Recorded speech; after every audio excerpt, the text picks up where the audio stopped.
Buenos días a todos, bienvenidos a El Mundo de Hoy con Mauricio Ropaín y Carlos Orozco. Es hoy 6 de junio del 2020, día sábado, a las 11:28 de la mañana.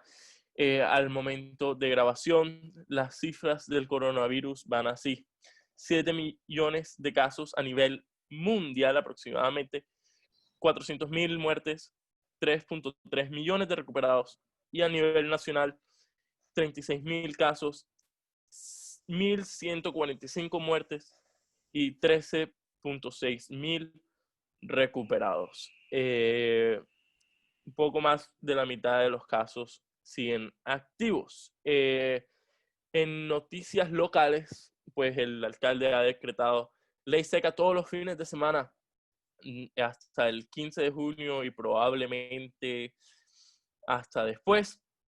Esta decisión viene después de una reunión que tuvo con el Comité de Orden Público de la ciudad bajo su consejería, y pues se tomó esta decisión debido a las supuestas fiestas y riñas que se habían dado alrededor del país en los últimos días, a pesar de la tragedia pandémica.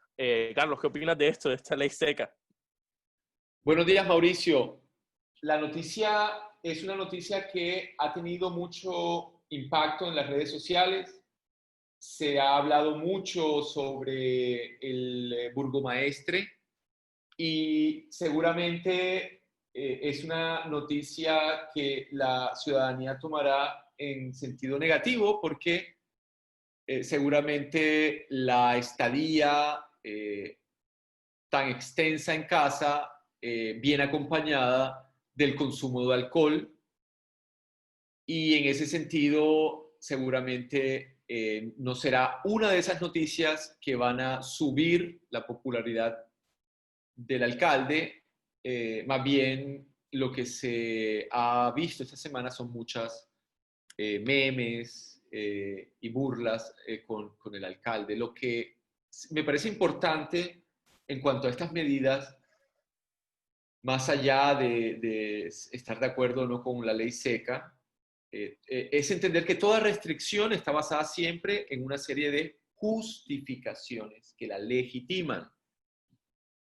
Yo comienzo a preguntarme sobre estas justificaciones, cuáles son los estudios técnicos, las políticas públicas, las directrices que se han tenido institucionalmente para prevenir el contagio del COVID-19. Esas son las preguntas que yo quiero proponer para que reflexionemos respecto a estas medidas y estas restricciones, porque no entiendo todavía cuál es más o menos la idea que justifica esto, porque si se trata de evitar que hayan fiestas, pues el trago se puede comprar o las bebidas alcohólicas se pueden comprar el viernes y la fiesta igualmente se va a reunir. Si es para evitar los contagios, pues tenemos que revisar cómo es el tema de los contagios realmente, si estos contagios están apareciendo o si estos contagios estaban, y lo que está más bien es reportando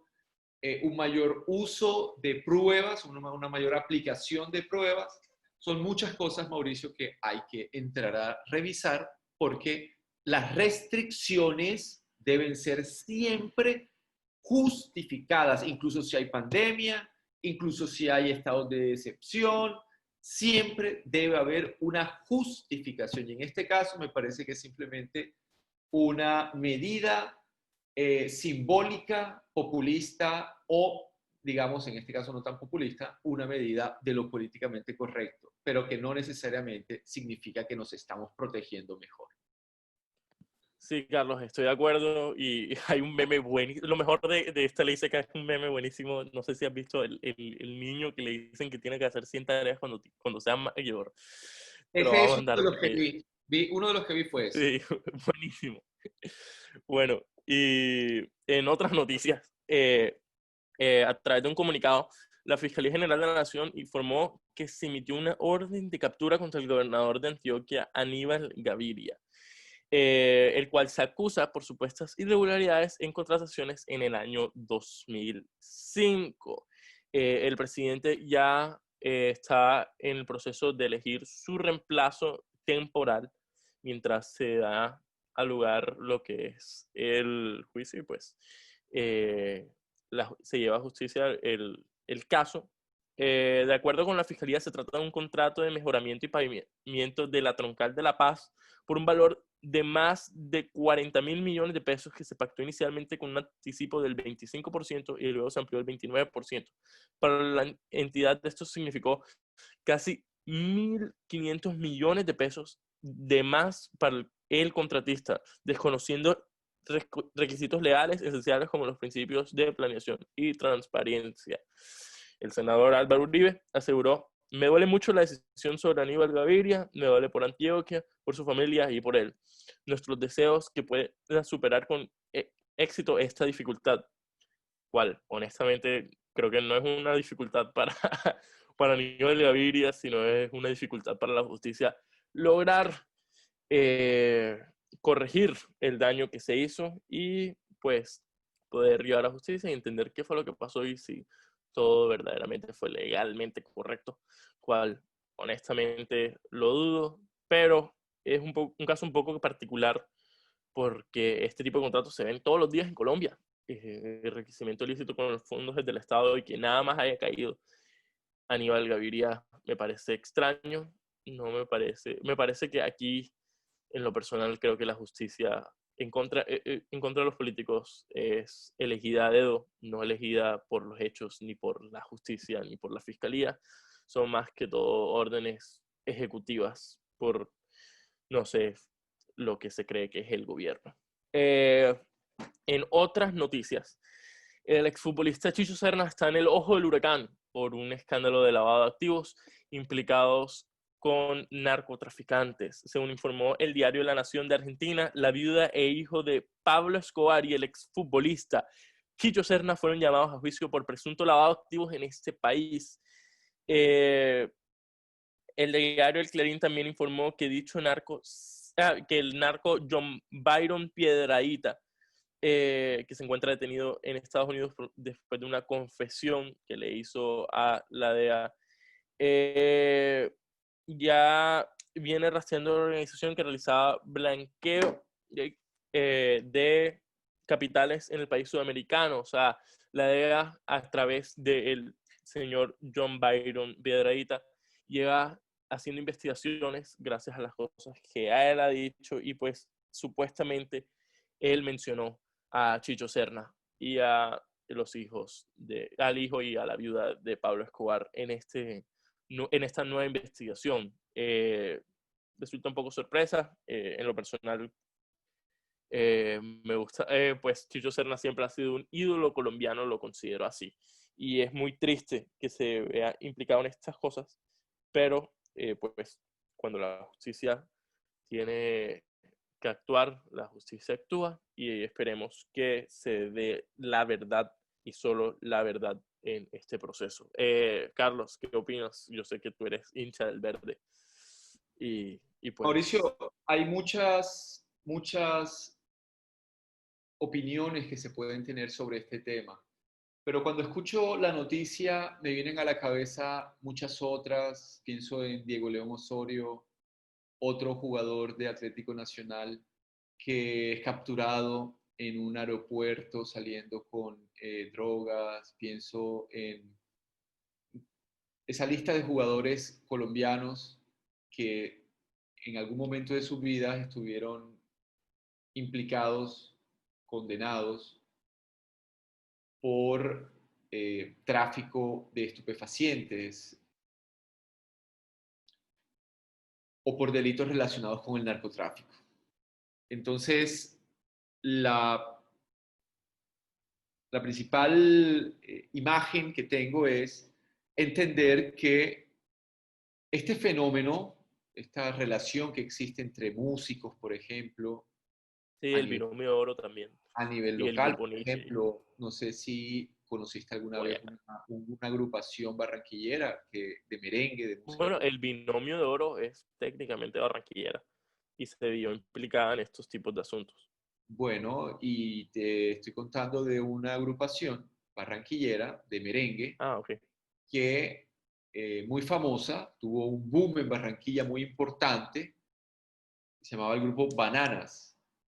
Bueno, esa Sí. agrupación sí, estuvo también implicada. Entonces, esta relación entre la música, el deporte, la política y más que todo las empresas colombianas, las firmas, las grandes firmas colombianas, las pocas que hay,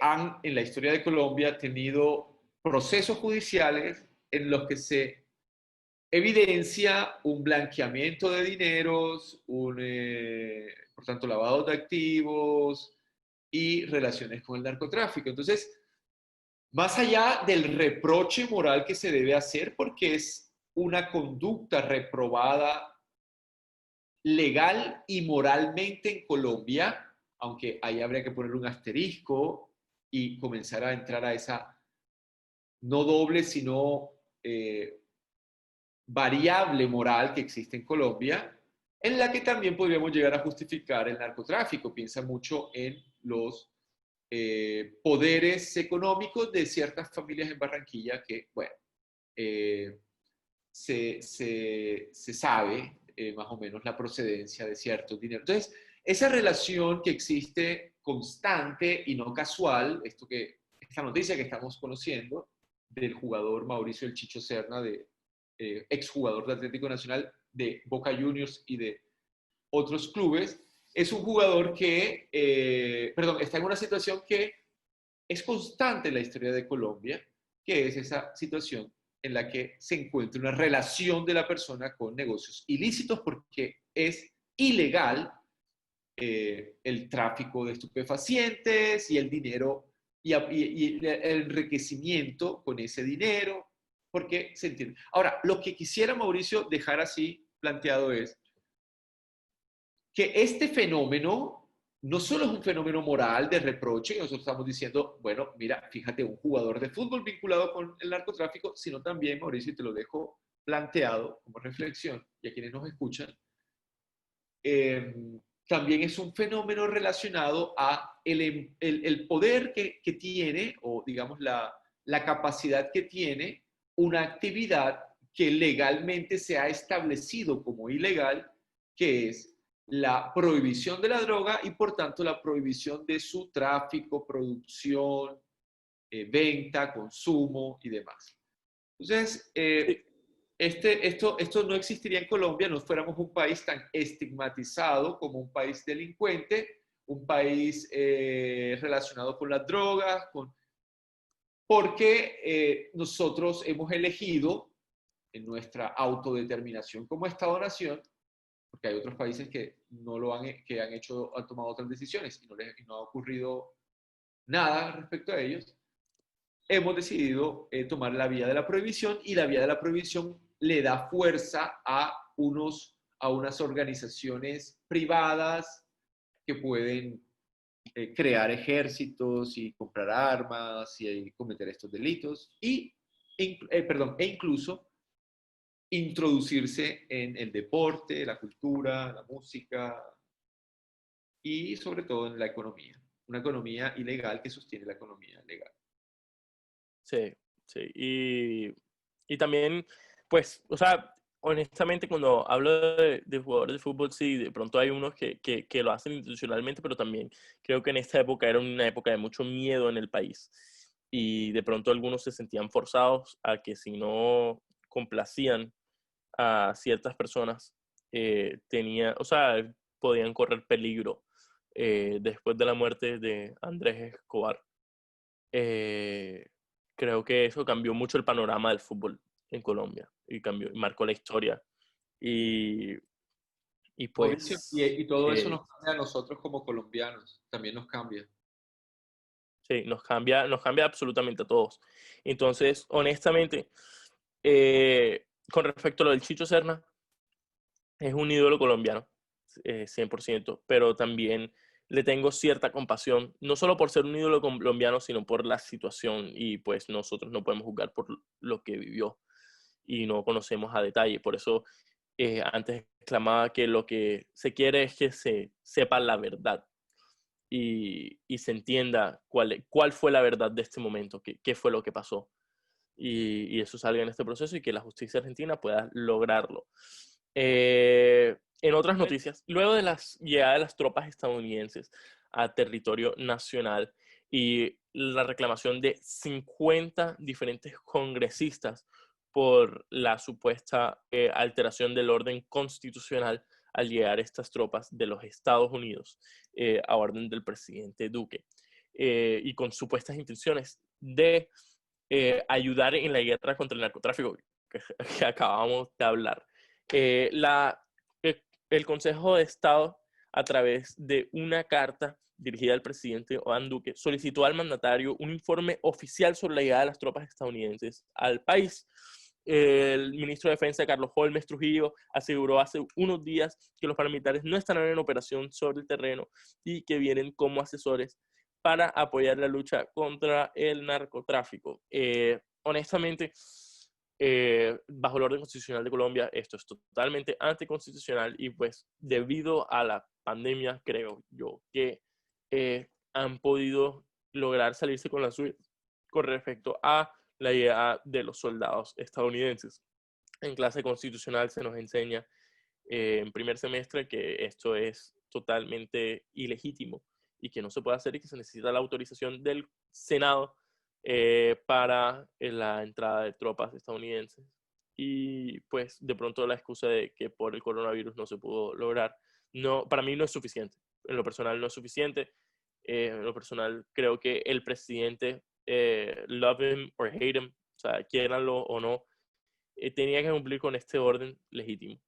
Tenía que cumplir con las normas y no me parece en lo absoluto lo que sucedió. Aunque en lo personal no me dan miedo las tropas americanas, siendo americano yo mismo, pero hay normas y por algunas razones existen normas y siento que si lo hubiese hecho a otro presidente con otro país, hubiese sido un escándalo nacional y de pronto los medios lo hubieran podido explotar un poco más y ahora mismo se ha tomado como algo como, bueno, pero están aquí y no va a pasar nada. Y no me parece en lo absoluto y creo que Carlos a ti tampoco, según lo que como te conozco y no sé si quieras opinar al respecto, tengas algo corto que decirnos. Sí, Mauricio, muy grave que ocurran estas cosas y precisamente como tú lo has dicho, hay una relación importante en la historia de Colombia, en la historia de Latinoamérica, entre guerra contra el narcotráfico y injerencia de Estados Unidos en las políticas y en las decisiones institucionales de los países de la Latinoamérica. Entonces, claro, bajo la excusa de la guerra contra el narcotráfico, una de las guerras más fracasadas que haya conocido la historia de la humanidad, han llegado unas tropas de forma ilegítima al territorio del Estado colombiano. Eso es algo preocupante y es algo que en cualquier otro, bueno, no sé si en cualquier otro país, porque también es alarmante lo que está ocurriendo en otros países, pero digamos que es algo muy grave y como muy bien lo ha señalado, constitucionalmente es una situación que merece otra forma más respetuosa con nosotros, con los ciudadanos y con las instituciones colombianas. Sí, Carlos, honestamente me parece gravísimo lo que está pasando. Primero que todo porque no hay una justificación clara desde el principio. La justificación que se da es ilegítima. Viola el orden constitucional. Viola el orden internacional, creo yo, con respecto a las relaciones que tenemos que mantener. Es total, o sea, irresponsable es una palabra que es poco para lo que está pasando con Venezuela y mucho menos en estos tiempos de crisis. O sea, la gravedad del mundo, la gravedad de la crisis mundial solo le suma un poquito porque la gravedad de la situación con las tropas es aún más. Y pues sí, o sea, no estoy de acuerdo no solo con Estados Unidos, cualquier tropa que venga de cualquier otro país, además que tiene que ser una justificación rigurosa, inminente, totalmente necesaria y que sea un consenso nacional de que deben entrar, se va a hacer. Pero bajo estos parámetros me parece simplemente abusivo en su mayor expresión. Estoy totalmente en contra, no solo, y no porque sean los Estados Unidos, sino porque sea cualquier otro tipo de tropa, porque sienta un precedente pésimo para la sociedad colombiana.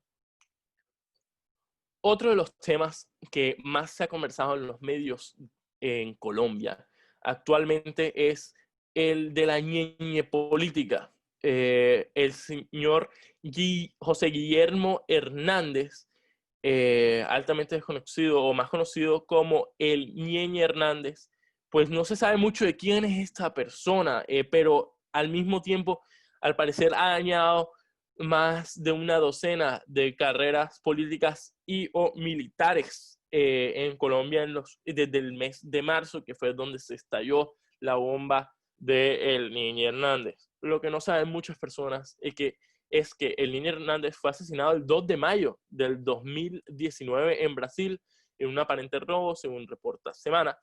Y un mes después de su muerte, la Fiscalía anunció que le había incautado más de 1.2 billones de pesos a la estructura criminal del señalado narcotraficante y paramilitar Marcos Figueroa, alias Marquito. El nene apareció en un organigrama como parte de su brazo financiero.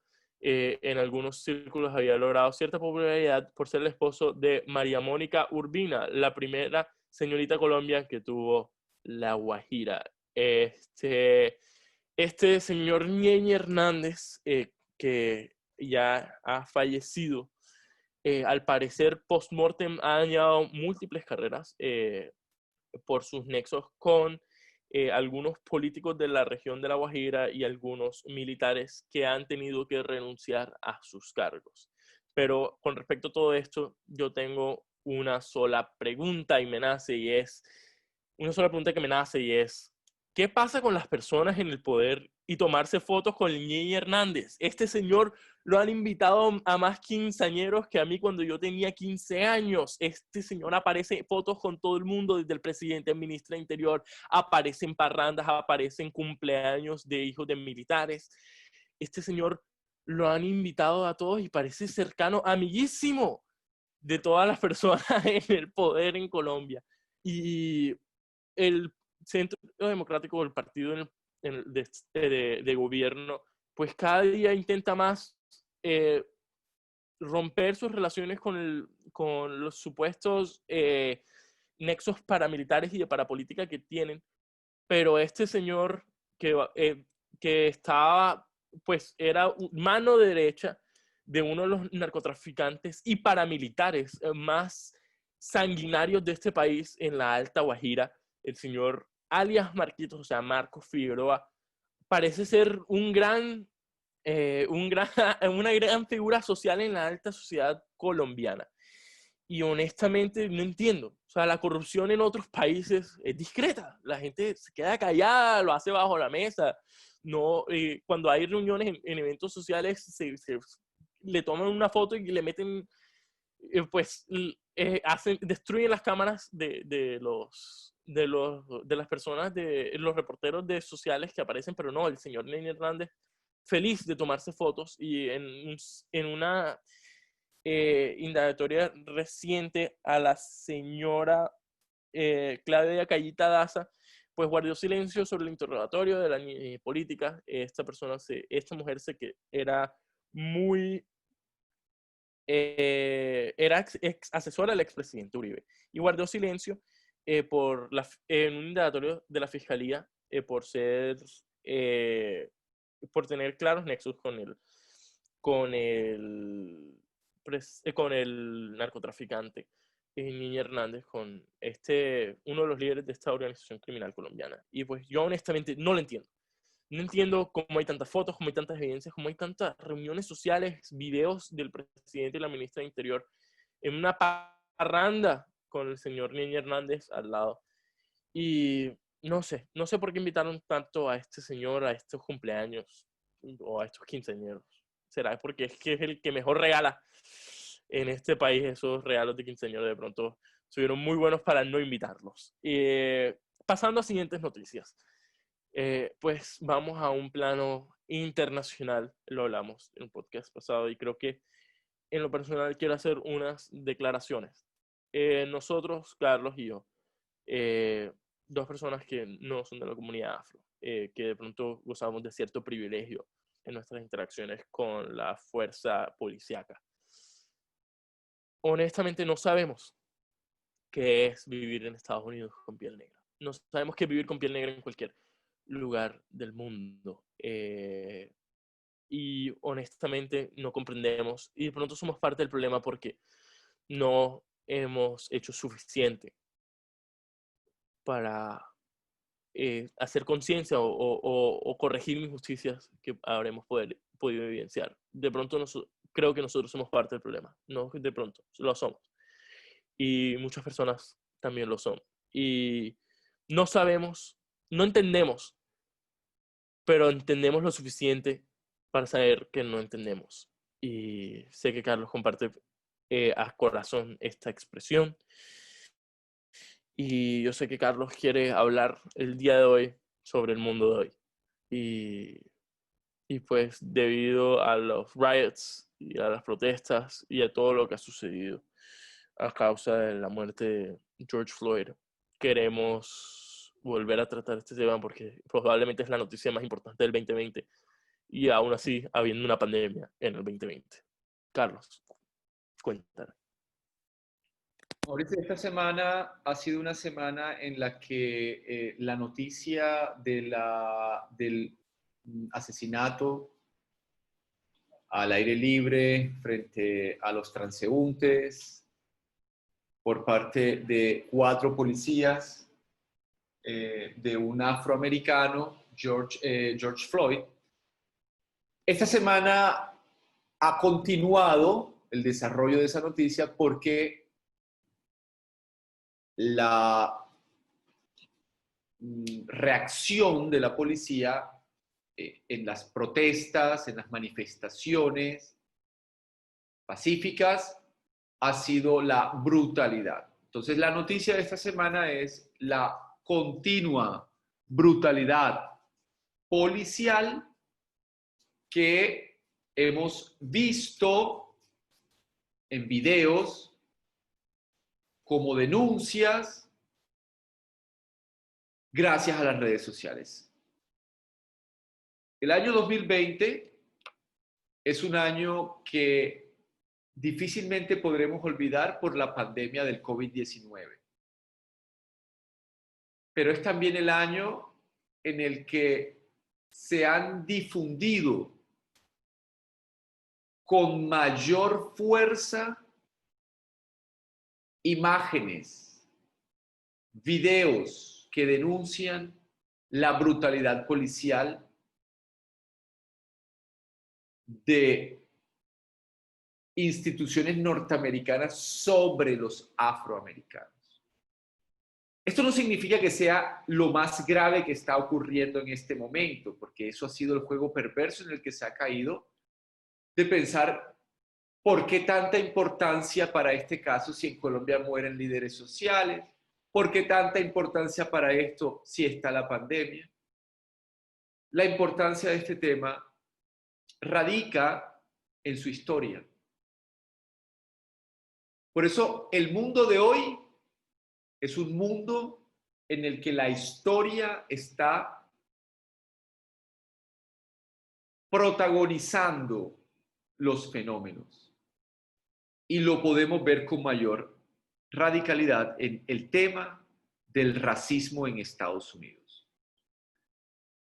Dentro de este contexto de la noticia de el homicidio, que estamos en medio del proceso y que se está exigiendo la condena y el máximo rigor de la ley en una cierta búsqueda de igualdad respecto a lo que ha ocurrido por décadas respecto a la población afroamericana y la selectividad del sistema penal es la máxima condena, esa es la exigencia. Días pasados, una noticia de las Naciones Unidas hacía referencia a que expertos en derechos humanos, un grupo de expertos de distintos países, instaron a Estados Unidos, las Naciones Unidas puede hacer eso, a reformar el sistema judicial para acabar con el racismo. Han habido manifestaciones en varias ciudades importantes de Estados Unidos, pero en particular en Nueva York se han realizado unas manifestaciones constantes donde hemos visto brutalidad policial. Pero dentro de esa exigencia que se hace allí en este grupo de especialistas de las Naciones Unidas, hay una calificación de los hechos que a mí no me parece conveniente, me parece equívoca e incorrecta. Y es que los expertos de Naciones Unidas que han hecho esta solicitud calificaron de linchamientos los actos realizados en últimos días por parte de la policía. Además decían que esos videos difundidos a nivel mundial muestran la muerte de afroamericanos a manos de la policía o civiles blancos y que eso ha sacudido la conciencia de los ciudadanos y ha inspirado terror. De hecho, leo textualmente, dice, la nación está al borde de una respuesta militarizada que recrea las injusticias que han llevado a las personas a las calles a protestar y porque el lenguaje del presidente del país está asociado con los segregacionistas raciales del pasado de la nación.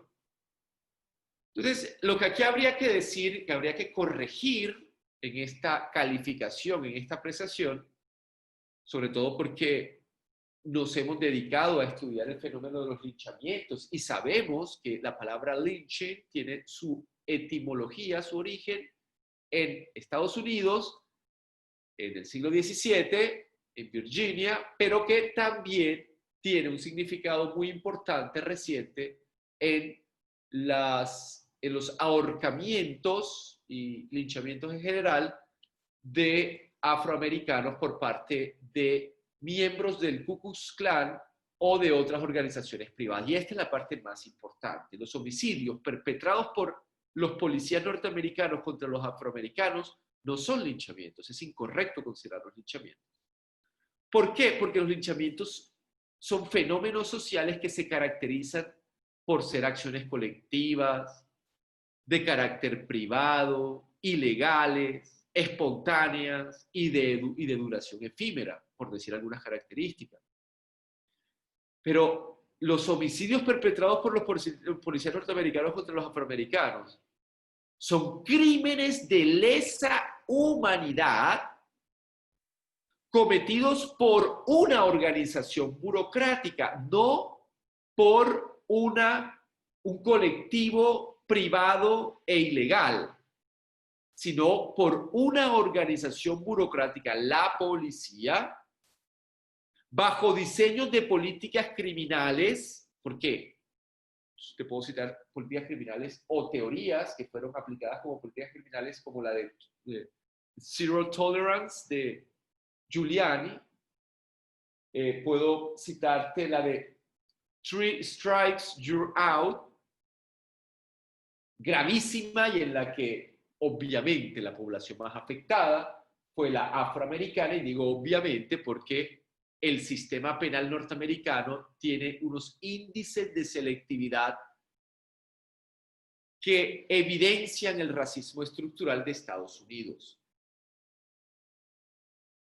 Recordemos además que esas ideas, teorías, una vez institucionalizadas como políticas criminales, sirven de legitimación del Estado, de su autoridad, y por tanto no podemos pensar que lo que han hecho estos policías o lo que hacen las organizaciones estatales sean linchamientos. Los linchamientos son fenómenos Ahora, usted puede, Mauricio, usted me puede preguntar, pero, y pues realmente, ¿qué diferencia hay entre uno y lo otro? La diferencia es bastante importante. Si seguimos pensando que estos fueron unos linchamientos realizados por un grupo de policías que tienen unos problemas psicológicos, comenzamos a darle la razón a esas ideas como las que planteaba Bush, George W. Bush, cuando apareció el escándalo de Abu Ghraib y comenzó a señalar que eran unas manzanas podridas. Los crímenes cometidos por la policía de Estados Unidos contra los afroamericanos no son casos aislados, no son manzanas podridas de un árbol sano. Más bien son la evidencia del carácter racista de la democracia norteamericana. Carlos, Mauricio, con respecto a lo de, sí, con sí. respecto a lo de Bad Apples, yo estaba leyendo el otro día y estaba pensando, no son unos Bad Apples, es un sistema malo que tiene Bad Apples y los protege. ¿Por qué? Porque, o sea, no basta con que los policías se pongan de rodillas y perdonen y pidan excusas. Sí, y sí, nosotros lo respetamos, o sea, en verdad es un gran avance, pero no es suficiente. O sea, si tú quieres reformar el sistema para que no existan Bad Apples, entonces tienes que darle la oportunidad a aquellos a los policías de poder policiarse a ellos mismos sin miedo a repercusiones. Que si yo veo a alguien con estas tendencias totalmente racistas, el mismo policía, el policía, el compañero pueda denunciarlo y no sea atacado dentro de la misma comisaría. Cuenta que después de casos de brutalidad, cuando denunciaban, hay casos donde literalmente le pusieron ratas muertas encima del carro de uno de los oficiales que había denunciado a otro por brutalidad policíaca.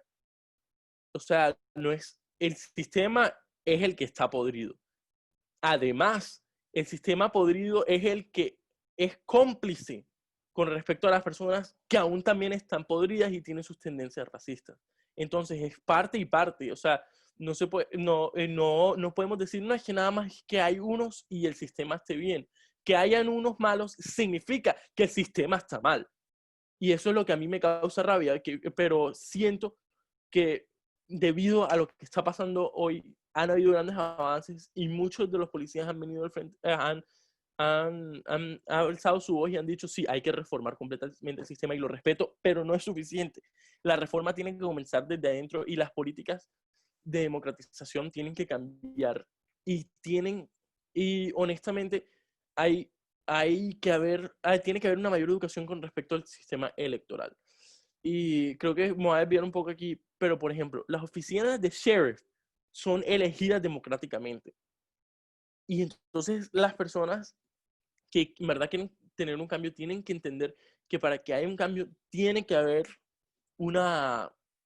tenemos que luchar contra el gerrymandering, que es la reestructuración de mapas para poder favorecer a los partidos políticos que están en el poder. Pero también tenemos que ganarle a eso. Tenemos que poder lograr que hacer un proceso de democratización social tan fuerte, incitar tanto a la democratización que podemos luchar contra las injusticias del sistema. Y honestamente, ese sería mi aporte, que es que, o sea, las protestas son necesarias. Los riots, pues no me voy a meter en ese tema porque no creo que sea lo suficiente para decir si son o no justificados. Pero creo que, por supuesto, tiene que haber un sistema de democratización y de educación a la democratización, porque hay demasiados puestos públicos en Estados Unidos que tienen directa relación con lo que está pasando a nivel local, que normalmente las personas se lanzan y no tienen competencia porque las personas no saben cuáles son estos puestos, ni se creen capacitadas, ni les importa. Entonces creo que aprender a votar en los Estados Unidos es algo muy importante y siento que quien sea que sea nuestra población, entérense de cuántos elected offices hay en su localidad y si ustedes en verdad quieren un cambio, cuáles deben votar. Ya, Carlos, creo que te interrumpí lo suficiente. Mauricio, este año 2020 ha sido un año en el que he reflexionado mucho sobre las capacidades y habilidades que da el conocimiento. Hoy la guerra contra la pandemia entendemos que solo la puede ganar el conocimiento y la solidaridad respecto a nuestro comportamiento y a los sacrificios que debemos hacer. Pero también esta situación de denuncia, reclamo, rebelión, manifestación y protesta, todas ellas legítimas, de los afroamericanos frente a el asesinato, cruel asesinato como cualquier otro asesinato, pero además con el agravante de traer de nuevo a las imágenes que recorren el mundo la discriminación racial y la división fuerte de Estados Unidos respecto a ese tema. Y por eso quería decirte, cerrando el programa, que lo que queremos con esta cuenta, con estos programas, con el mundo de hoy, con los distintos podcasts que subimos, es promover la formación, el estudio, el conocimiento de instrumentos analíticos como los que brinda la sociología jurídica. Porque cuando yo te escucho hablar sobre cómo cambiar las cosas, cómo hacer que esto no se quede simplemente en unos miembros de la policía aislados en algunos lugares que se arrodillan para pedir perdón, para mostrar la vergüenza que se siente frente a este acto cometido por una persona o por 4 personas.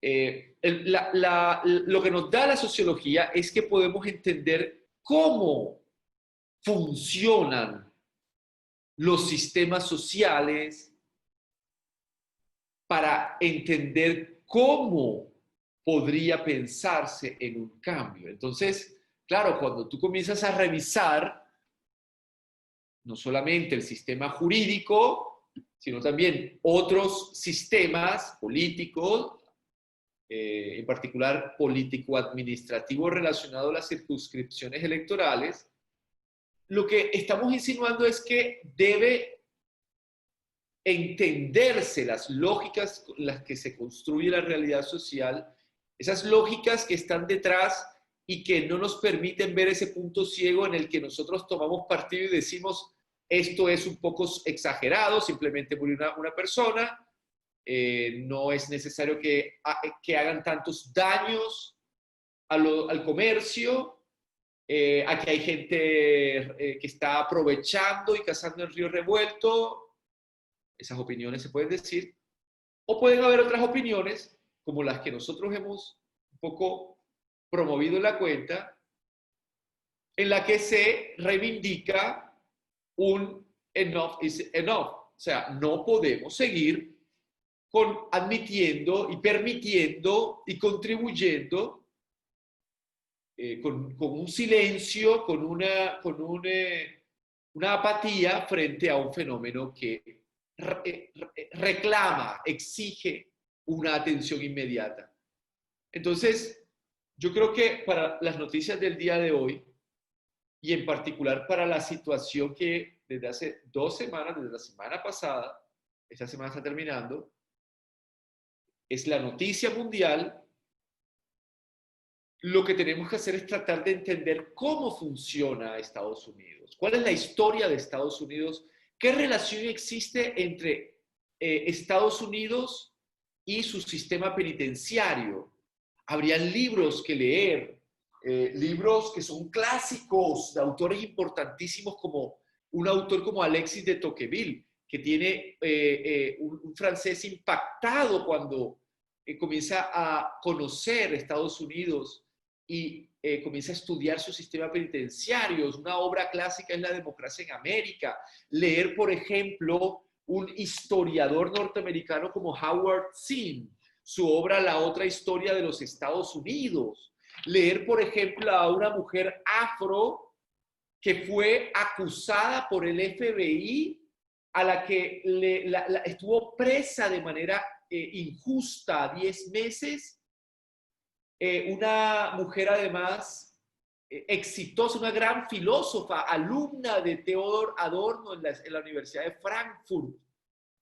Por algún tiempo, en los años 60, Angela Davis, a quien invitaría a que busquen quién fue Angela Davis, una obra que se llama Democracia de la Abolición, Prisiones, Racismo y Violencia, o, por ejemplo, las obras de Loïc Wacquant sobre el gobierno neoliberal norteamericano del negocio de las cárceles, que se llama Castigar a los pobres. Es decir, Mauricio, lo que quería hacer era simplemente nombrar esas herramientas o instrumentos que nos pueden permitir comprender, entender, contextualizar las noticias que han ocurrido, en particular la noticia de la muerte por parte de 4 agentes de policía que le quitan la vida de forma terrible, utilizando una maniobra ilegal,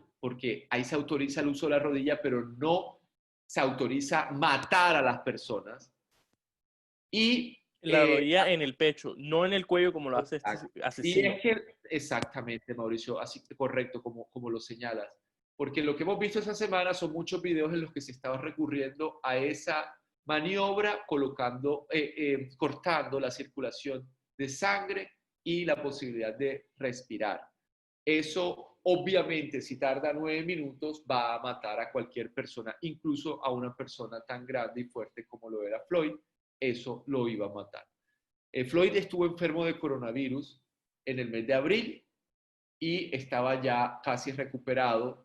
O sea que Floyd hizo lo que le pidió su gobierno, protegerse, salir adelante, pero no pudo protegerse de la mayor amenaza de todo afroamericano en Estados Unidos, y es el racismo estructural, la brutalidad policial.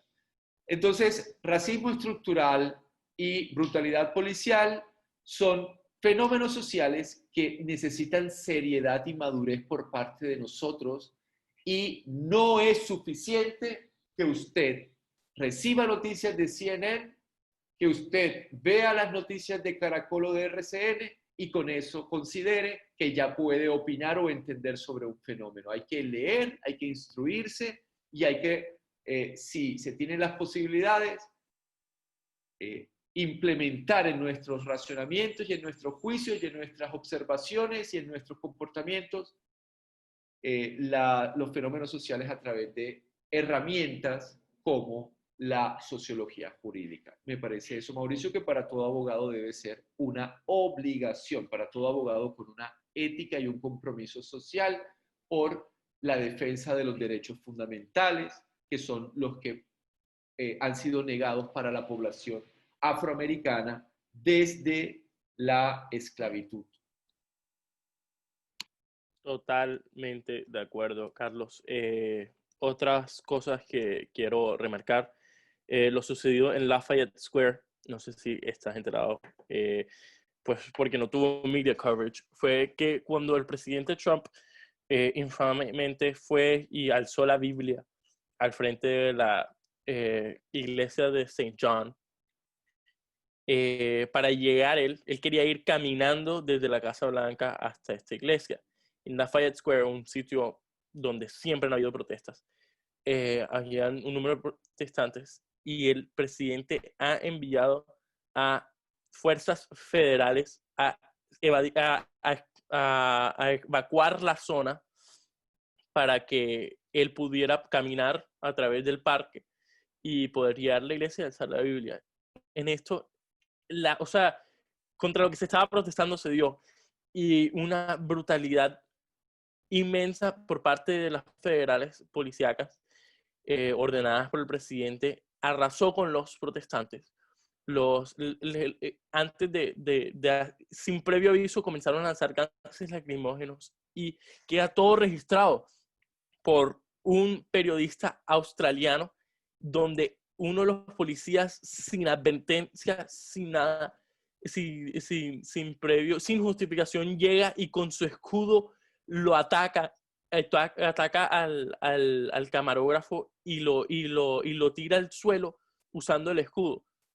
Sin decirle que se moviera, sin nada, simplemente va corriendo y lo ataca y lo tumba al suelo. Y queda todo grabado en la cámara del camarógrafo, del reportero australiano. Y pues honestamente es horrible que lo que se está protestando, o sea, la policía está curando la brutalidad policíaca con más brutalidad policíaca, y son imágenes, si cualquier persona lo puede buscar en Google, Lafayette Square Brutality, y lo encuentran perfecto el video. Australian camarógrafo australiano, lo encuentran de una vez. Y honestamente los riots,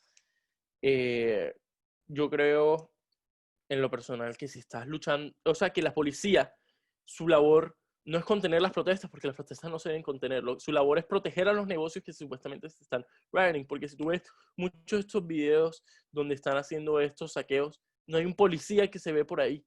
O sea, si yo hubiese sido jefe de policía, lo que hubiese hecho es proteger, alinear a las personas, poner un policía por almacén, o 2 o 3 policías por almacén, dependiendo de qué almacén es. Y ya, y dejar que las personas protesten pacíficamente.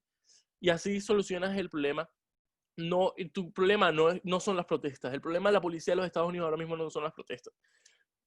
Y los saqueos, pues tampoco son. El problema es luchar contra la brutalidad sistémica racista. Pero si ustedes quieren evitar los saqueos, vayan a las tiendas ustedes mismos y protejan las tiendas. Y protejan a las personas que están protestando. Pero Mauricio, y protejan la causa. yo no estaría tan de acuerdo con la idea de que lo más indicado sea ir a proteger los negocios. Yo creo que lo más indicado, hay que entender, porque también ese es el principal problema, nuevamente, la forma como se ha construido el mundo, cómo se han construido las distintas, los distintos contextos. Las manifestaciones, las protestas son derechos fundamentales.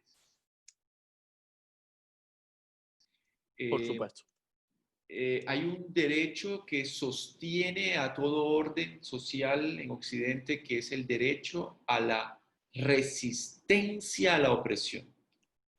Entonces, esto es en Estados Unidos, esto es en Colombia, esto es en gran parte de Occidente.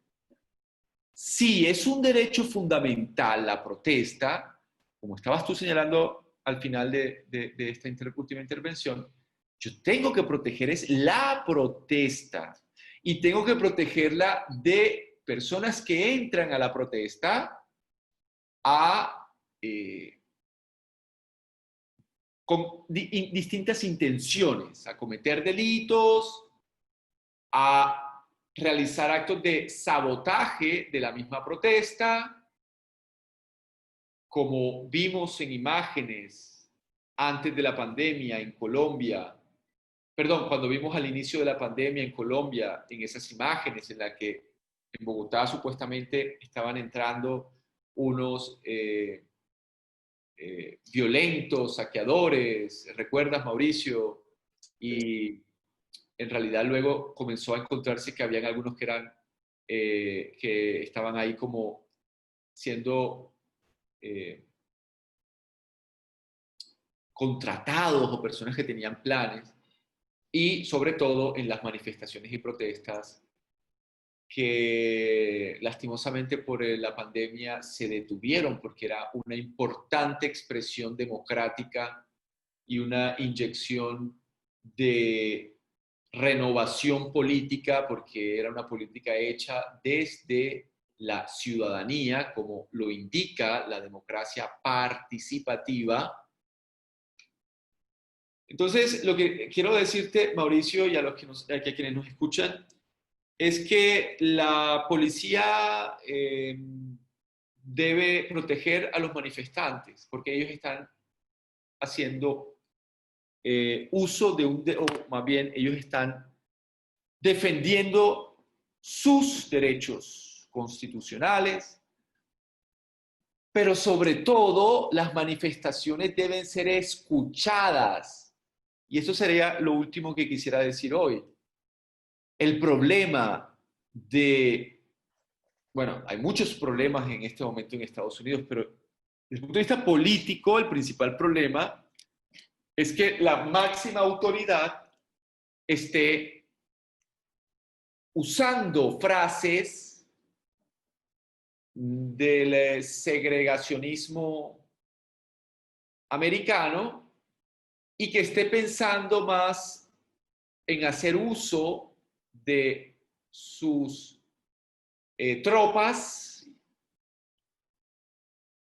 que en sentarse a escuchar y tratar de crear una nueva realidad en la que los afroamericanos realmente tengan oportunidades y donde el color de piel no sea el indicador dentro de la discrecionalidad de las autoridades para dar una beca, para atender a un enfermo, para hacer una requisa o para recurrir al abuso policial, caso en el que no se debe recurrir jamás a esa brutalidad.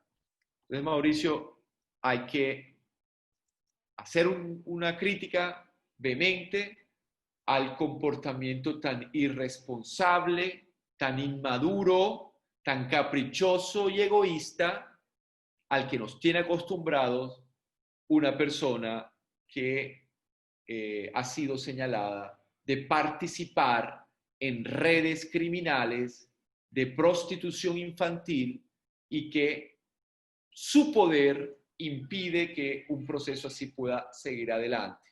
Precisamente estoy haciendo alusión a un tema que me has mencionado en varias ocasiones respecto a este personaje al que le han hecho una serie en Netflix y es solo por decir un caso, pero realmente de este político, Donald Trump, podríamos hablar mucho. Lo que pasa es que ahora solamente podemos, y nos interesa señalar, que está tomando decisiones políticas que van a ser muy costosas para él, pero realmente lo que nos interesa es que van a ser muy costosas para Estados Unidos, para los ciudadanos, porque se está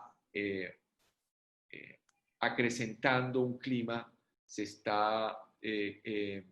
están llegando a un extremo y la tensión está pasando ya a una brutalidad policial constante y a un temor por parte de los manifestantes. Y eso trae escaladas y esas escaladas siempre traen violencia y eso puede llevar a que el problema de fondo que es George Floyd y la situación de los afroamericanos pase a un segundo plano y se comience a militarizar las calles de Estados Unidos y se comience a pensar más bien en cómo se detienen las manifestaciones y no en el problema de George Floyd y el racismo estructural y la discriminación constante y la brutalidad policial en Estados Unidos. De acuerdo, Carlos, totalmente de acuerdo. Con respecto a lo que dices, pues sí. No, cuando hablaba sobre, de pronto, para aclarar, cuando de pronto proteger los locales es proteger el derecho a la protesta y proteger que no se desvíe ni se le quite a esta causa el mérito que merece, que no darle excusas a las personas que la contraria, que se ponen en contra de ella, excusándolo diciendo que lo que incitan es a los riots, a los saqueos. Entonces, de pronto eso sería una manera de proteger, pero hay tanta fuerza policíaca en los Estados Unidos que tienen para hacer eso y mucho más, y proteger todos los derechos constitucionales de las personas y su derecho a resistencia a la opresión. Una forma que creo que es luchar contra pues el carácter y en verdad causar cambio basándose, o sea, viéndolo desde la perspectiva de que Donald Trump es el presidente, es quitarle el protagonismo a él, quitárselo completamente y dárselo a la gente. Si eso lo volverá loco y lo más probable es que lo haga parte de lo haga parte de la causa porque lo que está buscando es el protagonismo. Y para finalizar, lo que quiero decir es, nosotros vivimos estas noticias internacionales a nivel nacional, pero no vemos las noticias nacionales que tienen la misma trascendencia que las noticias internacionales. Y me refiero a la muerte de Anderson Arboleda, el joven de Puerto Tejada, norte del Cauca, que fue asesinado por policías cuando le propiciaron 5 bolillazos a su cabeza. Creo que tenemos que tomar un poco más de conciencia sobre cuáles son las noticias que nos parecen tan importantes en Colombia y ver que el problema no es un problema solo nacional, sino internacional, nacional de los Estados Unidos, sino internacional, y pasa en Colombia también, y tenemos que luchar contra él. Y creo que todas estas protestas son una advertencia a los políticos del mundo, a las personas que sí son, o sea, yo espero que hayan mandatarios inteligentes a nivel local, a nivel internacional, a nivel nacional, de que en Colombia también pasa, o sea, en Colombia hay una lucha, no de pronto racial, sí la hay, pero no tanto racial, sino entre las clases, las luchas entre norte y sur, las luchas entre estratos económicos, el resentimiento que existe, resentimiento por la pandemia, porque los del norte fueron los que trajeron el virus, los del sur no, son los que lo propagaron, etcétera. Y hay esta lucha entre clases, y hay a partir de la pandemia aún más grave, hay una disconformidad entre las clases sociales.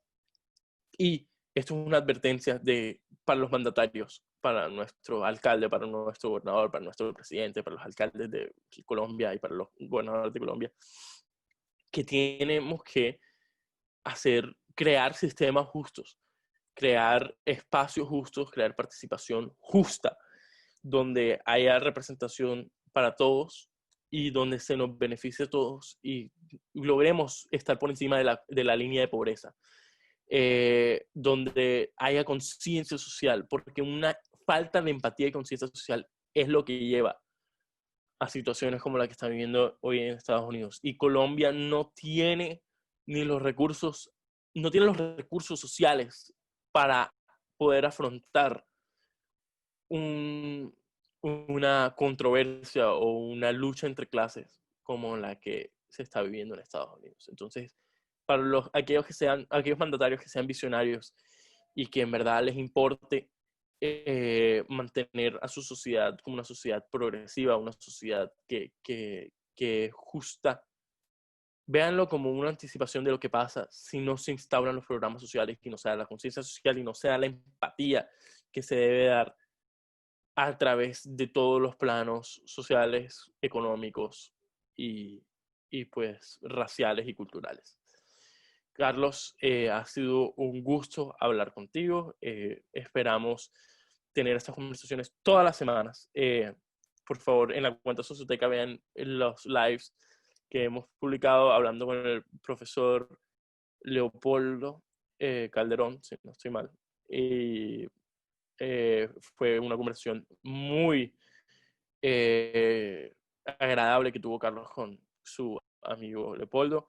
Esperamos poder hacer un podcast con Leopoldo y poder hacer un podcast y usar esta plataforma para de pronto conseguir a un activista de la comunidad afro que esté totalmente relacionado con el tema y poder hablar con él y darle esta plataforma para que pueda escuchar y apelar a este público latinoamericano que estamos intentando construir. No se les olvide suscribirse, darle like a este video, poner la campana para las notificaciones para que YouTube los notifique cada vez que montemos un nuevo video y seguirnos en Instagram @socioteca. Muchas gracias, Carlos. No sé si te quieras despedir. Claro que sí, muchas gracias a ti, Mauricio, y a quienes escuchan y nos siguen en esta cuenta. Sí, señor. Un saludo a todos nuestros oyentes y recuerden, esto es Socioteca.